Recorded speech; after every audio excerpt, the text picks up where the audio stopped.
열왕기하 23장 21절에서 30절 말씀입니다. 왕이 뭇 백성에게 명령하여 이르되 이 언약책에 기록된 대로 너희의 하나님 여호와를 위하여 유월절을 지키라 하매 사사가 이스라엘을 다스리던 시대부터 이스라엘 여러 왕의 시대와 유다 여러 왕의 시대에 이렇게 유월절을 지킨 일이 없었더니 요시야 왕 18째 해에 예루살렘에서 여호와 앞에 이 유월절을 지켰더라. 요시야가 또 유다 땅과 예루살렘에 보이는 신접한 자와 점쟁이와 드라빔과 우상과 모든 가증한 것을 다 제거하였으니 이는 대제사장 힐기야가 여호와의 성전에서 발견한 책에 기록된 율법의 말씀을 이루려 함이라. 요시야와 같이 마음을 다하며 뜻을 다하며 힘을 다하여 모세의 모든 율법을 따라 여호와께로 돌이킨 왕은 요시야 전에도 없었고 후에도 그와 같은 자가 없었더라. 그러나 여호와께서 유다를 향하여 내리신 그 크게 타오르는 진노를 돌이키지 아니하셨으니 이는 므낫세가 여호와를 경노하게 한 그 모든 경노 때문이라. 여호와께서 이르시되 내가 이스라엘을 물리친 것 같이 유다도 내 앞에서 물리치며 내가 택한 이 성 예루살렘과 내 이름을 거기에 두리라 한 이 성전을 버리리라 하셨더라. 요시야의 남은 사적과 행한 모든 일은 유다 왕 역대지략에 기록되지 아니하였느냐. 요시야 당시에 애굽의 왕 바로느고가 아수르 왕을 치고자 하여 유브라데 강으로 올라가므로 요시야 왕이 맞서 나갔더니 애굽 왕이 요시야를 무깃도에서 만났을 때에 죽인지라. 신복들이 그의 시체를 병거에 싣고 무깃도에서 예루살렘으로 돌아와 그의 무덤에 장사하니 백성들이 요시야의 아들 여호아하스를 데려다가 그에게 기름을 붓고 그의 아버지를 대신하여 왕으로 삼았더라. 아멘.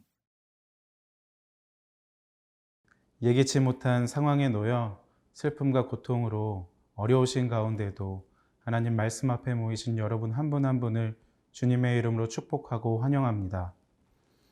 이 시간 함께 말씀을 통해 하나님의 은혜를 나누고 주님께서 손수 준비하신 생수를 길어 올리는 귀하고 복된 시간이 되길 간절히 소망합니다.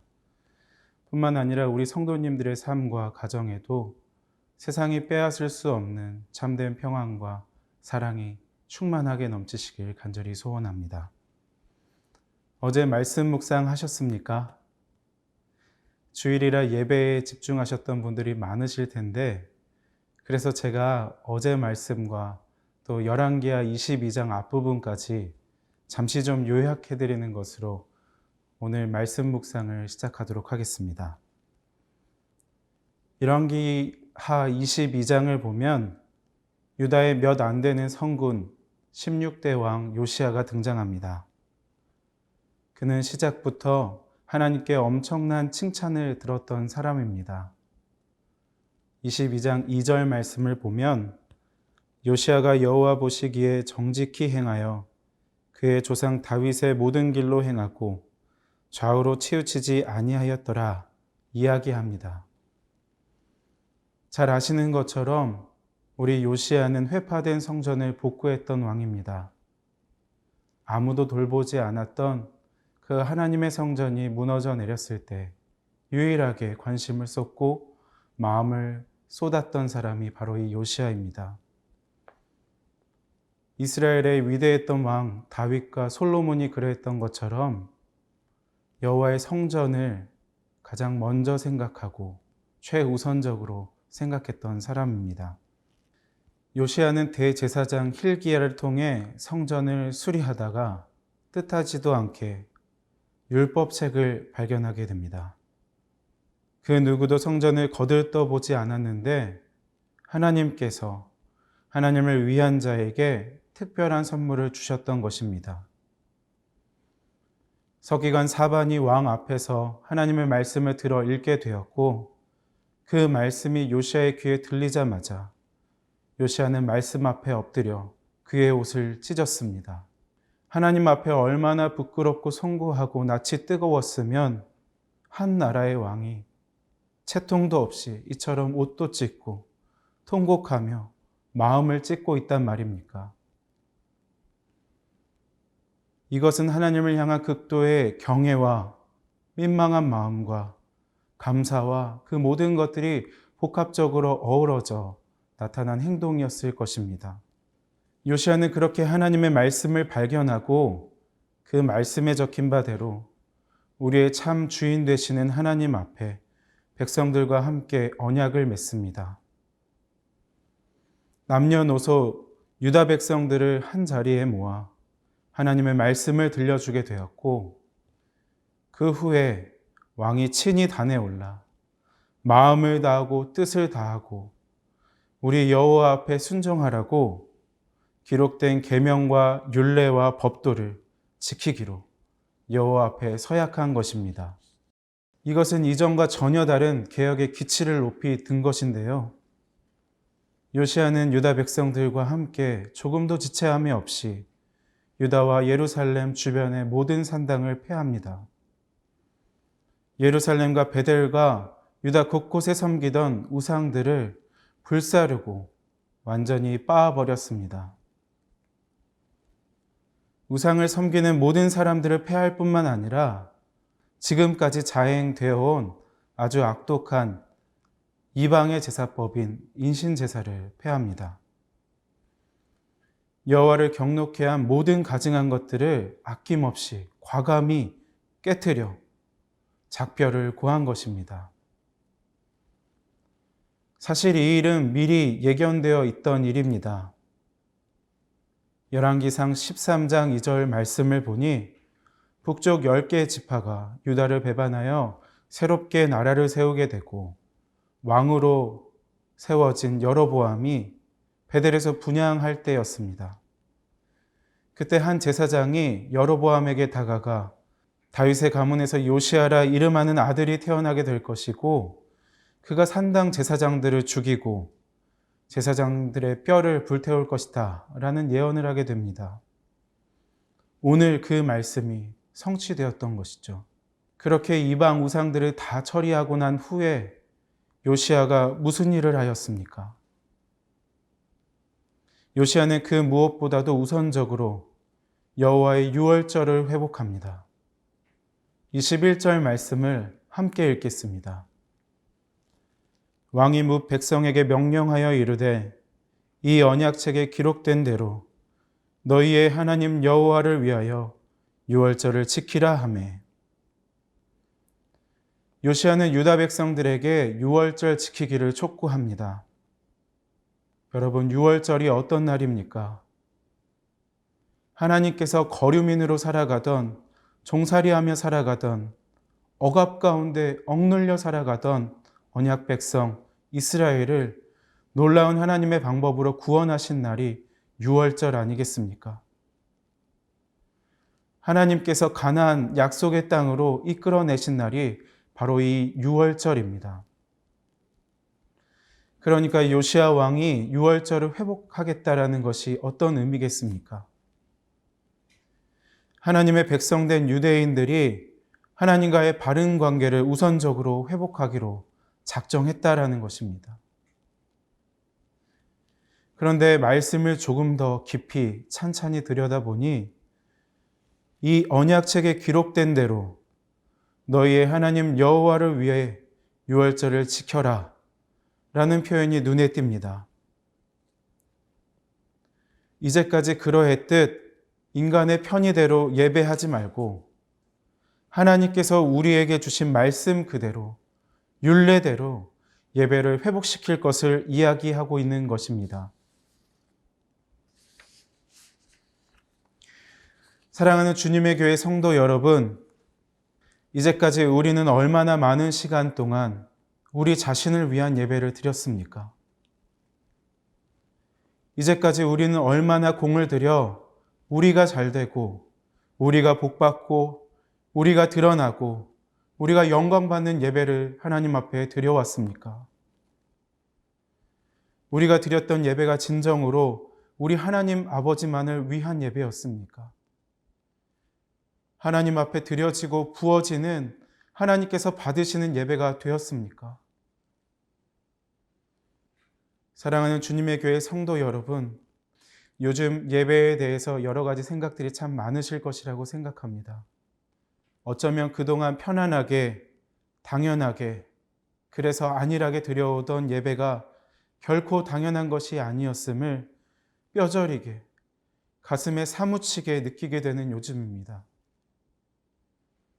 물론 그렇다고 우리의 예배가 끝난 것이 아닙니다. 멈추인 것이 아닙니다. 우리는 우리의 삶의 처소에서 지금처럼 계속해서 예배할 것이고, 우리의 가정이 신앙의 주체가 되어서 하나님을 기쁘게 예배드릴 것입니다. 그런데 오늘 21절 말씀에서 예배는 누구를 위한 것이라 이야기하고 있습니까? 너희의 하나님 여호와를 위하여 유월절을 지키라. 너희 하나님 여호와를 위해서 라고 이야기하고 있지 않습니까? 어쩌면 우리가 하나님 앞에서 우리 자신을 위한 예배를 계속해서 드리고 있었기에 지금 이 시간 하나님이 우리를 멈춰 세운 것은 아닌지 진지하게 자문하며 회개하길 소망합니다. 다시 말하지만 예배는 우리 하나님을 위한 것입니다. 하나님 한 분만을 위한 것입니다. 다른 어떤 누구도 아닌 오직 하나님만을 위해 서비스하는 날입니다. 그래서 안식일이 아니라 주일인 것입니다.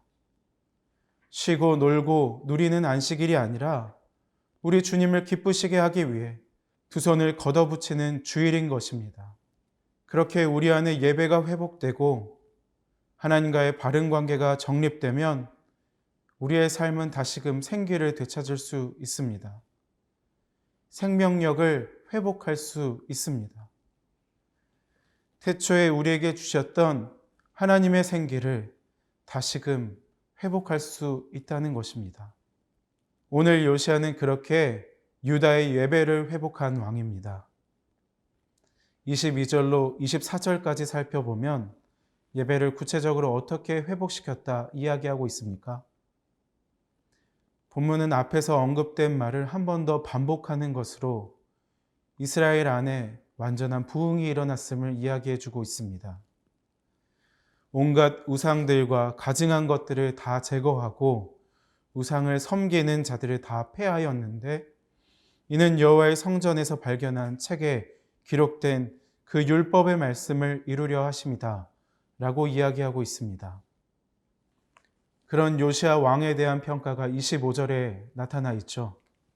우리 25절 말씀을 다 함께 한 목소리로 읽어보도록 하겠습니다. 요시야와 같이 마음을 다하며 뜻을 다하며 힘을 다하여 모세의 모든 율법을 따라 여호와께로 돌이킨 왕은 요시야 전에도 없었고 후에도 그와 같은 자가 없었더라. 아멘.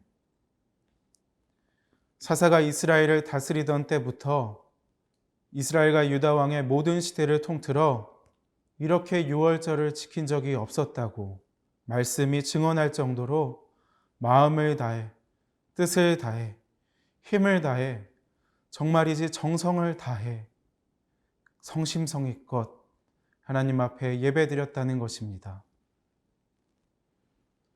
그것은 바로 우리가 하나님을 향하되 전심으로 향하며 하나님께 우리의 일편단심의 마음을 꾸밈없이 보여주었다는 것입니다. 사랑하는 여러분, 하나님께서 진정으로 살아계셔서 우리 가운데 함께 하시며 우리를 다스리심을 고백하는 것, 이처럼 살아 숨쉬는 예배가 우리에게 그 어떤 것보다 우선적으로 회복되어야 할 신앙의 전통 아니겠습니까? 시냇가에 심겨진 나무처럼 날마다 살아있는 예배를 통해 주님의 은총을 머금으며 살아가는 삶을 우리는 삶의 최우선적인 가치로 삼아야 할 것입니다.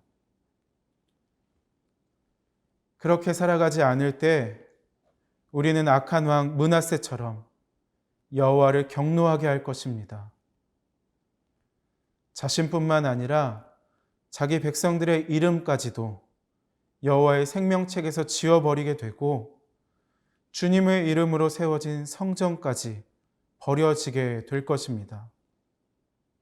온 백성을 세상의 조롱거리로 전락시키게 될 것입니다. 사실 이 정도로 회개하고 각성했으면 하나님께서 유다를 긍휼히 여겨주셔서 회복의 길로, 재건의 길로 인도하여 주시면 참으로 좋았건만 하나님의 뜻은 유다의 멸망이었습니다.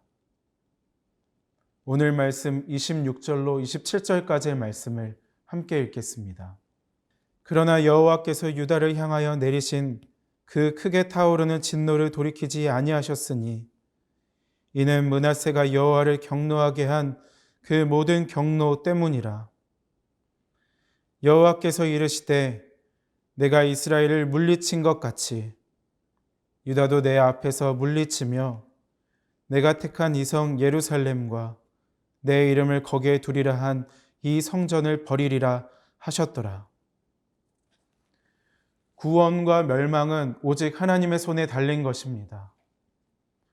인간의 노력도 최선도 하나님을 넘어설 수는 없는 것입니다. 그런데 이 멸망이 끝이 아닌 것을 우리 하나님께서는 이야기해 주고 계십니다. 이 멸망이 끝이 아니라 영원한 종말이 아니라 그 어두운 데서 다시금 소망의 빛으로 찾아오신 예수 그리스도를 준비하시는 것이 하나님의 계획하심입니다. 그 하나님의 마음을 우리 모든 성도님들이 꼭 기억하셨으면 좋겠습니다. 그럼에도 우리는 오늘 이 자리에서 다시금 결단해야 합니다. 요시아와 같이 하나님의 마음을 시원케 해드리는 얼음 냉수로서 삶을 살아갈 것인지, 아니면 므낫세와 같이 여호와 하나님을 경노케 하며 자신과 이웃을 죄의 구렁텅이로 밀어넣는 악의 통로로 살아갈 것인지 우리는 선택해야 합니다. 부디 바라옵기는 날마다 요시아와 같이 우리 하나님 편에 서며 하나님을 위한 삶을 살아 끝내 우리 주님의 마음을 시원케 해드리는 귀하고 복된 성도로서 살아가시는 저와 여러분 우리 모두가 되기를 간절히 소망합니다. 함께 기도하겠습니다. 사랑의 하나님, 오늘도 요시야 왕의 이야기로 우리에게 말씀해 주시니 감사합니다. 우리 안에 무엇보다 예배를 향한 갈급함을 허락하시는 이 때에 매 순간 모든 자리를 하나님 예배하는 마음으로 살아갈 수 있도록 도와주시고 모든 선택에 있어서 므낫세가 아닌 요시야처럼 하나님 중심으로 살아가게 하옵소서. 우리의 삶을 인도하실 예수 그리스도의 이름으로 기도드립니다. 아멘.